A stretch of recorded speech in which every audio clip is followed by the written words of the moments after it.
Hey, it's Norm from Tested, and I'm joined by Frank Ippolito. Now, Frank, of course, you guys know, is an effects artist down here in LA. And today you're joining me. I brought you along for an amazing tour. You're excited. Frank is super excited. I'm excited as well, because as you can see, we're in a warehouse full of amazing original props. These are Rick Baker's props from his collection. They're going on auction this week from Prop Store. Frank, we're in a warehouse full of like movie history. It's just aisles and aisles and aisles of stuff that probably hasn't seen the light of day since it was on screen or on set. What's the stuff that you're most excited about? I like some of the weird, obscure stuff, like some of the old animatronic stuff from Greystoke, or some of the like background zombies from Haunted Mansion, like things that aren't necessarily the big, you know, popular things. Like I like the weird or quirky things. And Rick Baker, his shop, worked on so many films, so many seminal films. We're talking about Planet of the Apes, Gremlins, Batman, Men in Black, of course. I want to hear all those stories. Well, we're going to be joined by Rick Baker in just a moment and hear some of those stories directly from him and chat with him. So stick with us.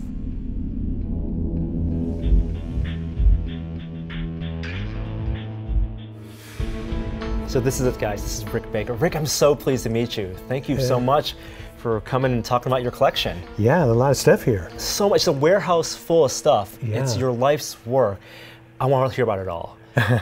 Let's start at the very beginning. How much time have you got? Well, hopefully a lot of time. Hopefully you guys got the time too. Yeah. In the very beginning, when you first started, one of the first movies you worked on was with John Landis. And you worked with a couple projects with him.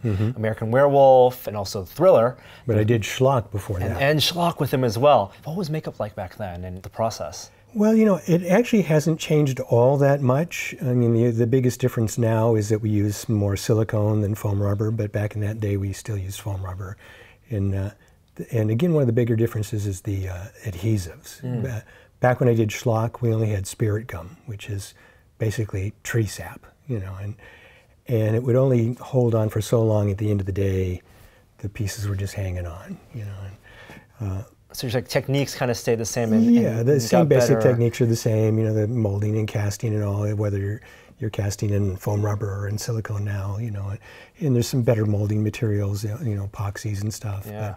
But the basic technique hasn't changed all that much. Technology back then, now these appliances that we have here, you know, some of these are decades old, or the originals that you use. Yeah, this one is actually, was from American Werewolf in London. The sculpture was originally, this was Jack Stage 3, which is when he's in the porno theater and he's basically a puppet. But there is an exterior shot where he's outside the theater, and it was Griffin wearing this basic appliance from this mold anyways.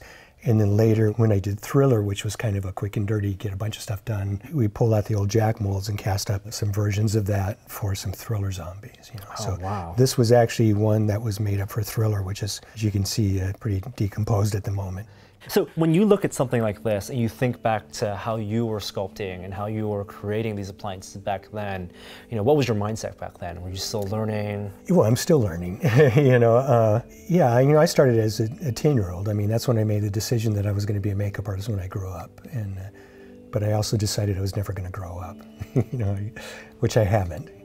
And it's so amazing to me, actually, that I made it, and that people even know who the hell I am, you know, and that I actually got to do this thing for a living, because it was just a wild dream, you know. I wasn't born into the film industry, didn't know anybody in the film industry, and the more I started finding out, the more I realized how hard it was going to be, and again, every day basically I pinch myself and say, I've been so lucky, you know.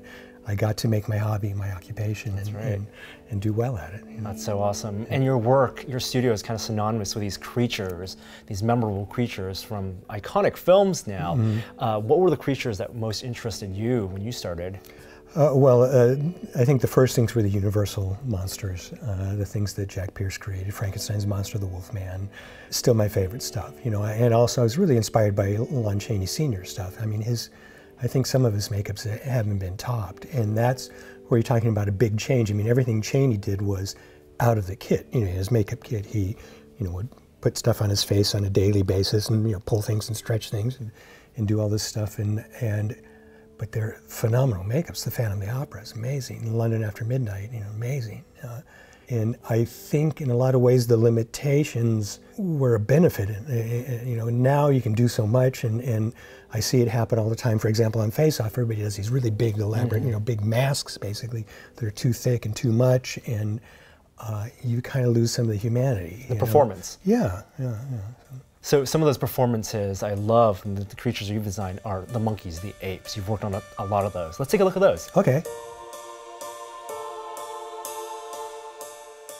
Rick, we got some apes here. Yeah. Can you tell me about like this piece? Well, this was one of the Greystoke apes. This was a Greystoke ape's hair suit, which each one of these hairs is individually tied into a spandex foundation. Wow. And this was one of the stunt masks. Actually, the foam rubber masks are pretty rotten. I think there's a mechanism of one over there somewhere. But yeah, this was that was a big job for me. That was the first really big job that I ever did, and it was in London, and I was there for 14 months, and it was tough but fun. What did you want to bring to that when you're designing, you know, an ape suit? Well, the thing that was cool was that, you know, they were fantasy apes in the sense that, I mean, most of the research they did was based on Jane Goodall's research with chimps. But in the Tarzan books, they're always called apes. They're not chimps or gorillas. So, you know, I had a little latitude to make them, you know, a little different. But what I liked is making individual characters out of them. I mean, apes are as individual as you and I, you know. And so many films before, everyone looks exactly the same, you know. And I really wanted to make them individual characters. So I spent a lot of time, especially on the principal ape. So there's a picture of me back in the day with in England sculpting these 6 or 8 heads all at once. I kind of was working on them simultaneously so I could look at each one and make sure that they were very radically different. You know, so they had a personality that at least you could recognize. You're hoping that the audience can recognize, and it works for the actor as well. Yeah, I mean, I think it helps that they don't just look like every other ape, you know, too. And the apes also. I mean, they rehearsed for a very long time and were really getting into it.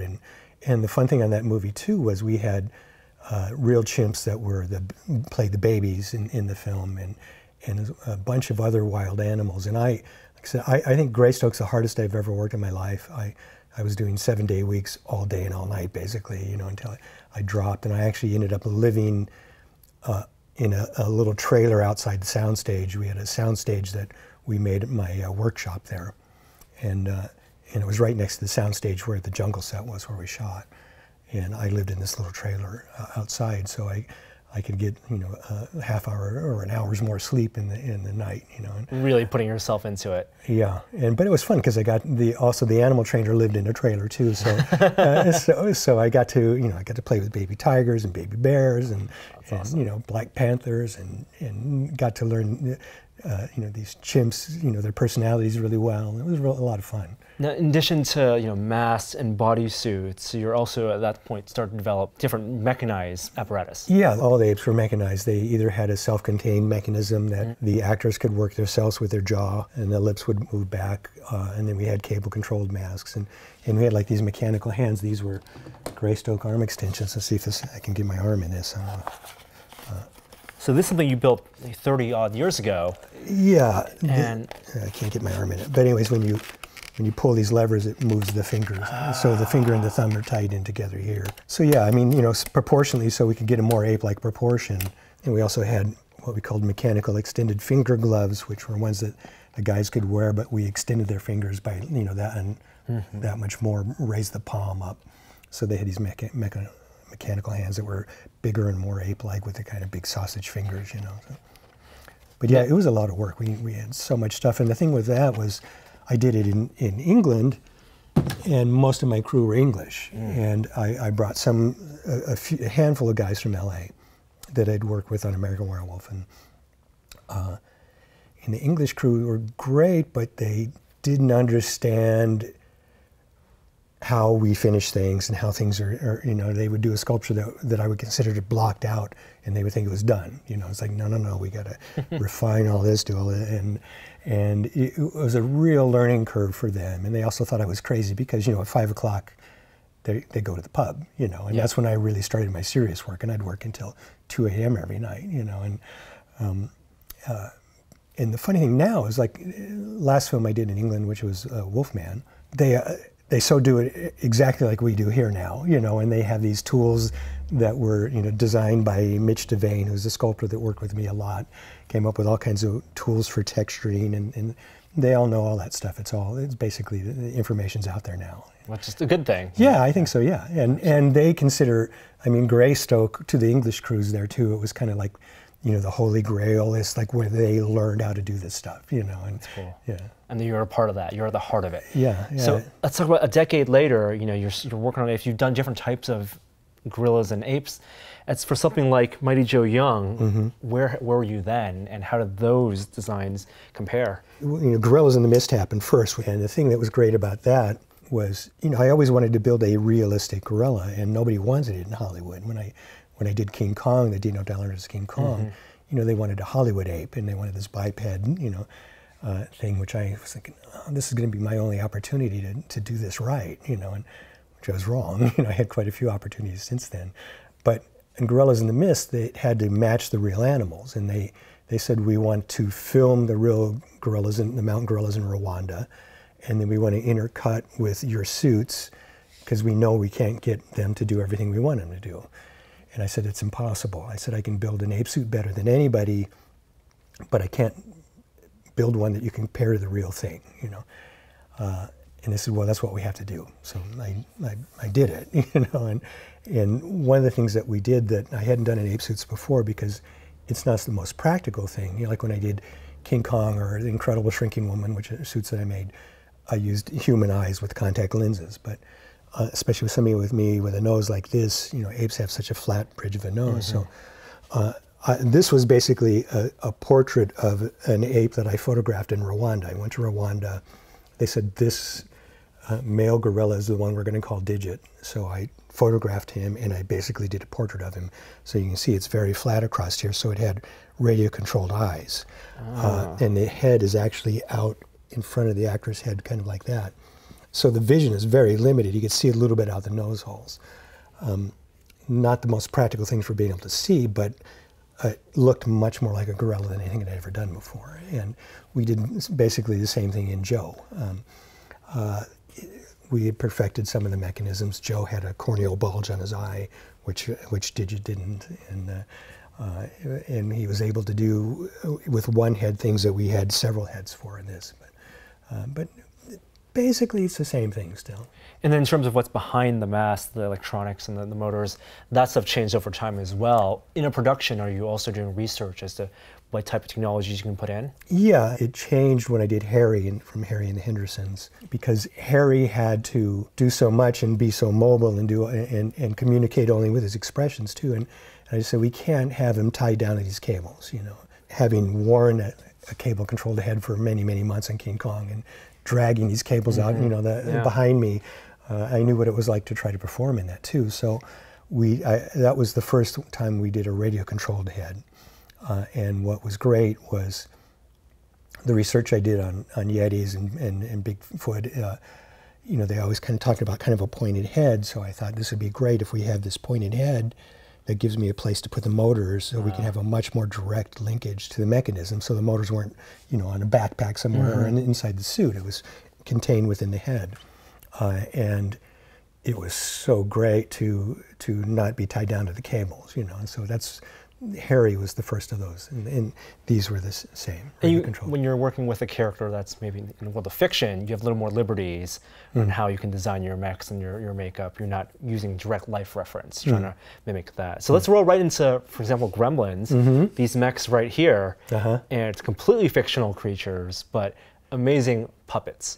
Can you talk about some of this puppet work that you designed? Yeah, and this one's a marionette. Actually, it is a puppet. An actual, a string puppet. Well, I mean, the thing with, you know, Gremlins, I turned Gremlins down numerous times, Gremlins 2, because I wasn't all that interested. You know, where I have fun is doing the design and you know, creating a character that hadn't been done before. And this was already established by Chris Walas in the first movie. And I just said, I'm not that interested, you know. And they kept after me, and they said, what can we do to interest you? And I said, well, if I can redesign them a little bit, you know, still stay in the Gremlins world, but I said more than anything, I want to make them characters. You know, in the original film, and it was smart to do in that film with Chris, you know, all the Gremlins were out of the same mold, you know, And so, you know, because you can't make one puppet that does everything, you know, you had 3 or 4 different puppets that did, you know, all the combinations of things, but all from the same mold. I said, I want to make them individual characters. And I was saying, let's base them a lot on Warner Brothers cartoon characters. Yeah. You know, we had Daffy, we called one Daffy. You know, we had a George and Lenny, which you used to have all the time in the Warner Brothers cartoons, you know, of mice and men kind of characters. And so we kind of based the designs on that, but that meant, you know, we would have, you know, 6 versions of Daffy and 6 versions of Lenny, 6 versions of George, you know, and so we made so much stuff for that film. It was crazy, you know, and then we also had the genetic mutant ones, like the spider gremlin and the bat gremlin, yeah.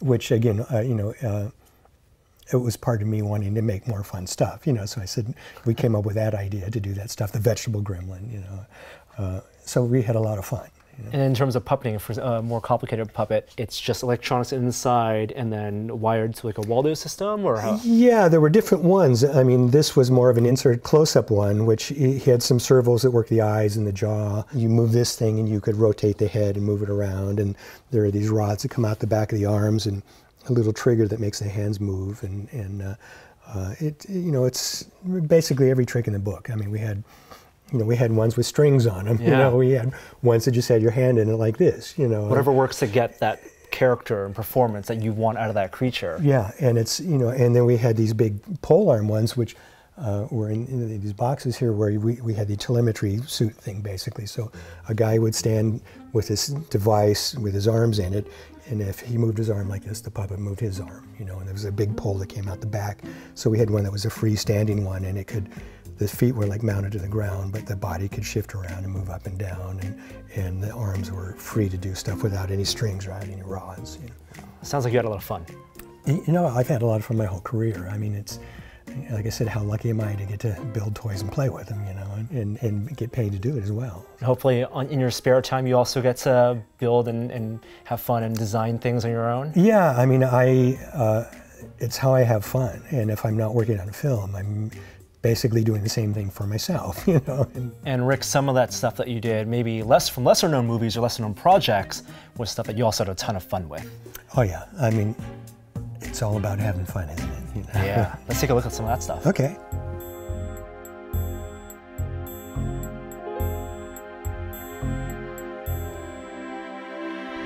So Rick, I've pulled a couple of things that I think are fascinating out of this vast collection. Just these?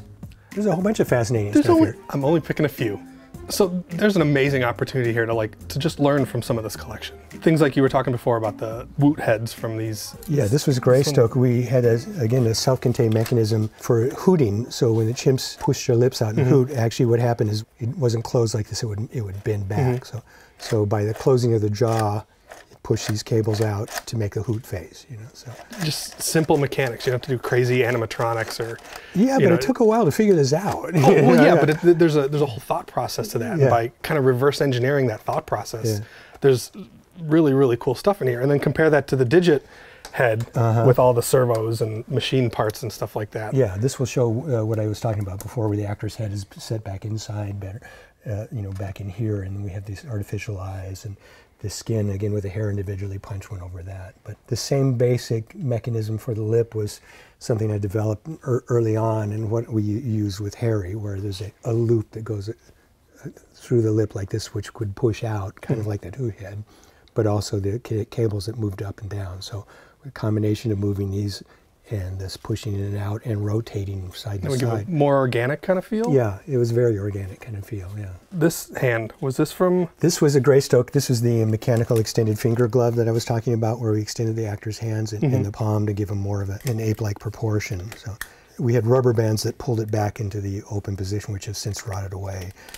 So I'll use gravity here, but see, it works kind of like that. Yeah. So this is when the long arm extensions were too much, and they needed to do something more dexterous. They could do stuff like this. There's a scene where Silverbeard finds a gun and is playing with the gun, and he used these hands to pick it up and do stuff with it. So. Wow. Yeah. It's just amazing stuff. Yeah, and a lot of it comes from, the fact that I wore the suits as well, but previous to that. So I think anybody who wears a suit that I made benefits from the fact that I've been inside this stuff, and I know what it's like, and try to make it practical and functional and look cool too.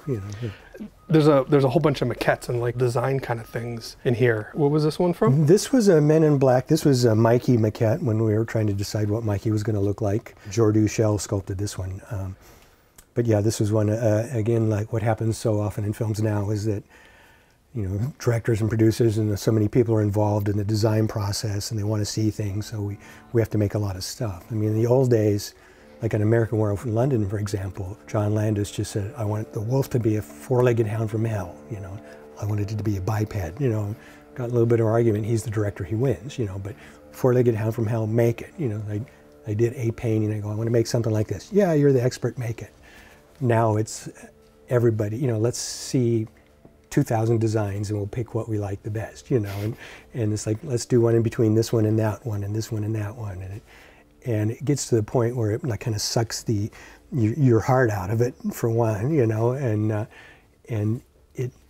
just the essence of the design. I mean, so many times we'll go back to the very first thing that I did, you know, and that, you know, American Werewolf people, you know, still think that looks pretty good, and that was just like that sculpted wolf head was the only one I did. That was it, you know. And you know, like I said, I did a rough painting of what I wanted it to look like, and then as I was sculpting it, I changed it because Landis gave me that opportunity, and that's, you know. Some of the less like contrived kind of design kind of things are subtle things like this, like just realistic prosthetics. Yeah, this is a Mr. Wong from Norbit, who Eddie played an old Asian man. So this is a silicone gel-filled appliance, which is this nice mushy stuff. But yeah, it's very, you know, this had to look like a real person, so it's a very subtle paint job, lots of little spots of, you know, almost transparent paint flecked on, you know. Yeah, the opportunity to be able to see these things and almost, you know, learn from the painting style and the subtlety and the sculpture.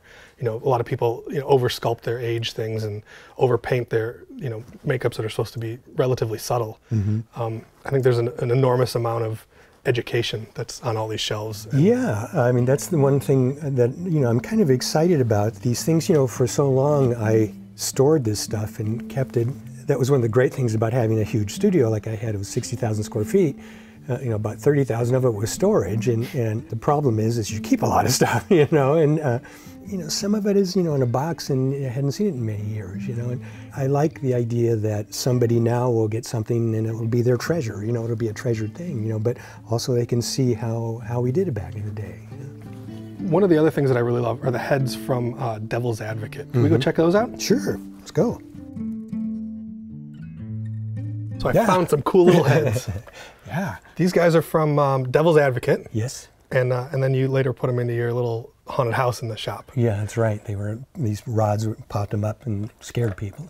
Can you tell me a little bit about like just the thought process behind these crazy designs? Yeah, well, it was, you know, they wanted these demons, and they weren't, you know, they didn't want necessarily traditional demons with horns and pointy ears. And I remember doing a whole bunch of Photoshop designs of things and kind of came up with these concepts. And the way they were actually used in the film is they shot the actors in the scene, and then we moved these heads. They were on like an emotion-based thing that we could program it to kind of move it, and then they kind of morphed between the real person and these heads. So that I don't think it ever went totally 100% these heads in the film. Mm-hmm. But yeah, they were fun to do. Yeah, this goes back to, you know, just the educational opportunity to see some of the sculpture techniques and the paint jobs, like this paint on this guy's forehead and some of the details on this guy's face. Like, I think it's fascinating. Yeah, well, I did the sculpture to a certain point, and I blocked it out and did a pretty finished version, you know, on the one side, and then let somebody else complete it, you know. And again, almost everything that has hair on it like this, I trimmed and dressed all the hair. I actually have this pair of scissors that I got when I was a kid. Mm-hmm. That was my first, like, you know, big purchase for a pair of nice barber shears that I've trimmed everything I've ever done with these scissors. And that's not in the auction? And it's not in the auction. No, they're my magic scissors. I got to keep them. I don't know how they still work, but I mean, I trimmed the Greystoke apes with it. I trimmed Digit. I trimmed Harry. Wow. I trimmed this stuff, you know, Joe, everything with these magic scissors. Wolfman even. Wow. Yeah. That's cool stuff. A lot of history in this. Yeah. I think Norm found some stuff over there that he wants to ask you about. He's kind of a pain, that guy. How did you get hooked up with him?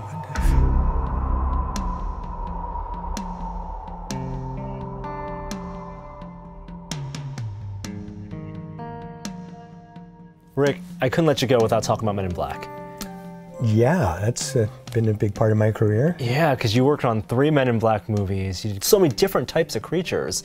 And we have in this auction stuff from those films. So tell me the stories about some of these. The worms, for example. The worm guys, yeah. I mean, that's so funny to me that everybody knows these guys as worm guys. Because I was never good at making up names for these things. So it's like, what do you call this guy? He's a worm guy, you know? And, so everything in that movie was something guy, you know?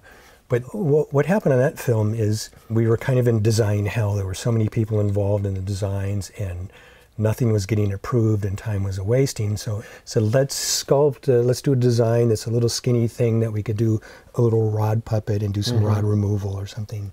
And we started, this guy was the first thing we made on that film. And what happened is, you know, so many people were involved and wanted to be involved in the design that we just put it on a shelf. I said they had nothing to do with this.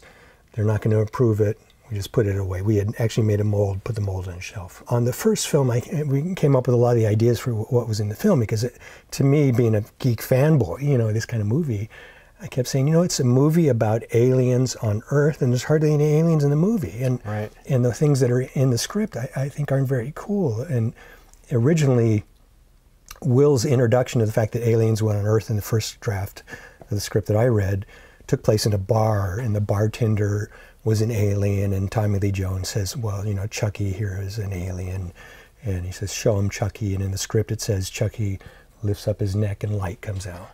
And it's like, you know, and that's a missed opportunity if you ask me. It's not just a dude blinking with 2 eyelids.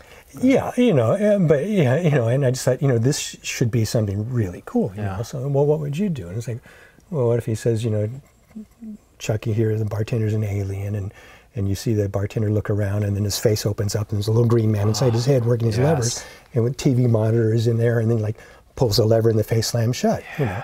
Like, we love that idea, that's great, you know, so we made it, they cast a guy that was a bartender, we made a head of the bartender, we did all his stuff, and then one day they came over and said, oh, we're not going to do that anymore. And I went, I thought you loved that idea. And they go, we do love it. You know, we love it so much, we're going to put him in Mr. Gentle, and we're going to give him important dialogue in the movie. And well, we don't have a small version of the head, but we'd already sculpted a little alien guy, and his head is like that big, and his mouth is like that big, you know. And I go, and I said, and he's going to have dialogue, you know. So we ended up building a big puppet for so we had the little guy inside the head, and then we had a great big interior of the head that ILM built. That our puppets had in. Wow, so it's a blown up, scaled up version. Right, which then was split into the head. So yeah, this was a big animatronic puppet. We pre-recorded the dialogue. Mark Satrakian, who actually did the dialogue, who's my puppeteer and my head mechanical guy, wrote this program so he could computer control the lip movement, and we pre-did that to the time code on the tape. So you just push the tape and the mouth would do the lip sync perfectly every time, you know, and then the rest was puppeteered live. So. Oh wow! And then going from the first movie to the next 2, you know, you had the opportunity to do more designs, basically. So what was your approach there, and what did you want to bring? Well, the thing that was so hard in the first movie is none of us knew what Man in Black was, and we discovered that on the first movie. And then, you know, on the second one, we knew a little bit more, but we kind of didn't listen to what the first movie was, and there were things in it like the poop dog. There was a guy that's supposed to look like dog poop, you know, and the Balchinian and some crazy concepts that was like, all right, you know. But yeah, it's evolved, you know. Men in Black 3 was an idea that, because, you know, in Men in Black 1, they said, we want to see aliens unlike anything we've seen before. And I go, that's really hard. You know, it was a lot easier on Star Wars. But since Star Wars, every space movie had a cantina scene, you know, and you know, every Star Trek TV series had a bunch of aliens, and it's really hard. Guys in makeup and suits, yeah, and it's really hard to, you know, to do something like nobody had seen before. And I said, why don't we do things like people had seen before, like things that we've seen in movies from the 50s and 60s, as if they were based on something that somebody really saw, you know, but do a better version of them. And they said, no, we don't like that idea. So Men in Black 2 came along, I pitched that same idea again, and said, no, we don't like that idea. And Men in Black 3 had that time travel element. And so I pitched the same idea again, and this time they went for it, which I had a lot of fun doing that. Well, it sounds like having fun is like the thread that goes through your entire career. And this is just a warehouse full of fun. Full of fun, yeah. So many stories here. We could spend days just looking at everything. And most of it's going away to the auction. Yeah. What are you keeping for yourself? Well, I've kept some things, and as I walk through here, I'm going, why didn't I keep this? And I should have kept that, you know. The problem is, you know, it cost me a fortune to keep this stuff over the years, you know. Storage, especially in the building, it wasn't just a storage building, it was in my studio. But I am excited, like I said, that, you know, it'll be a treasure for somebody. Absolutely, and as Frank mentioned, it's going to be a great learning experience for people to get their hands on it, to appreciate it. You know, that it's not just the physical, but it's also your thought process. It's your techniques, it's what you thought about in that moment in time, and that's all going out there. Thank you so much, Rick. Oh, my pleasure. For chatting with us. Thanks for doing this.